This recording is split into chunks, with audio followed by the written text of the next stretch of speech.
Good morning childrens. So ನೀವು daily ಸ್ಕೂಲಿಗೆ ಯಾವ್ದ್ರಲ್ಲಿ ಬರ್ತೀರಾ? ಬಸ್ಸಲ್ಲಿ ಬರ್ತೀರಾ, ಹೌದಾ? ಸೊ ಬಸ್ಸಲ್ಲಿ ಬರ್ತೀರಲ್ವಾ, ಕೆಲವೊಂದಿಷ್ಟು ಸೇಫ್ಟಿ ಪ್ರಿಕಾಷನ್ಸ್ ಅನ್ನ ನೀವು ತಗೋಬೇಕು, ಓಕೆನಾ? ಸೊ ಅದು ಯಾವ್ದು ಅಂತಂದೇಳಿ ನಾನು ಪಾಯಿಂಟ್ಸ್ ಹೇಳ್ತೀನಿ ನಿಮ್ಗೆ.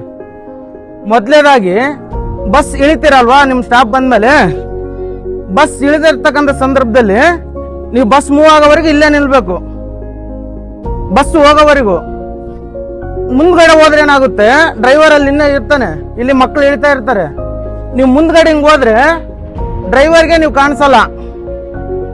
ಸೊ ಹಾಗಾಗಿ ನೀವು ಮುಂದ್ಗಡೆಯಿಂದ ಹೋಗ್ಬಾರ್ದು. ಬಸ್ ಮುಂದಕ್ಕೆ ಹೋಗೋವರೆಗೂ ಇಲ್ಲೇ ನಿಲ್ಬೇಕು ಅಥವಾ ಹಿಂದ್ಗಡೆಯಿಂದ ಹೋಗ್ಬೇಕು, ಓಕೆನಾ? ಯಾವುದೇ ಕಾರಣಕ್ಕೂ ಮುಂದ್ಗಡೆಯಿಂದ ಮೂವ್ ಆಗ್ಬಾರ್ದು. First one. ಸೆಕೆಂಡ್ ಪಾಯಿಂಟ್ ಏನಂದ್ರೆ, ಬಸ್ಸಲ್ಲಿ ಕುತ್ಕೊಂಡಿರ್ತೀರಲ್ವಾ,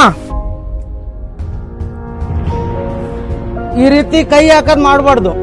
ಪ್ಲಸ್ ಫೇಸು, ಮುಖ ಕೂಡ ಈ ರೀತಿ ಹೊರಗಡೆ ಹಾಕ್ಬಾರ್ದು. ವಿಂಡೋ ಇಂದ ಕೈ ಮುಖ ಹಾಕಿದ್ರೆ ಏನಾಗುತ್ತೆ, ಯಾವ್ದಾದ್ರು ಬೇರೆ ವೆಹಿಕಲ್ಸ್ ಹೋಗ್ತಾ ಇರುತ್ತೆ, ಸೊ ಪ್ರಾಬ್ಲಮ್ ಆಗಿರ್ತಕ್ಕಂಥ ಚಾನ್ಸಸ್ ಇರುತ್ತೆ. ಸೊ ಹಾಗಾಗಿ ಯಾವುದೇ ಕಾರಣಕ್ಕೂ ನೀವು ಬಸ್ಸಲ್ಲಿ ಇದ್ದಾಗ ಕೈಯನ್ನು ಹೊರಗಡೆ ಹಾಕ್ಬಾರ್ದು, ಪ್ಲಸ್ ಫೇಸ್ ನಿಮ್ಮ ಮುಖವನ್ನು ಕೂಡ ಹೊರಗಡೆ ಹಾಕ್ಬಾರ್ದು.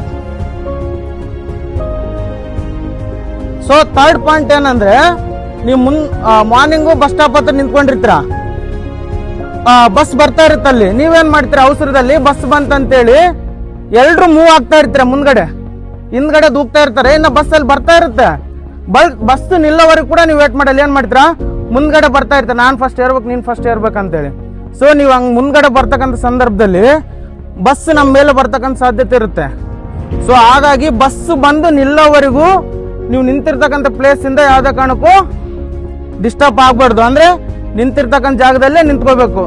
ಬಸ್ ಬಂದು ನಿಂತ ಮೇಲೆ ಡ್ರೈವರ್ ಅಂಕಲ್ ಒಂದು ಹಾರನ್ ಹೊಡಿತಾನೆ, ಹಾರನ್ ಹೊಡೆದ್ಮೇಲೆ ನೀವು ಏರ್ಬೇಕು, ಓಕೆನಾ?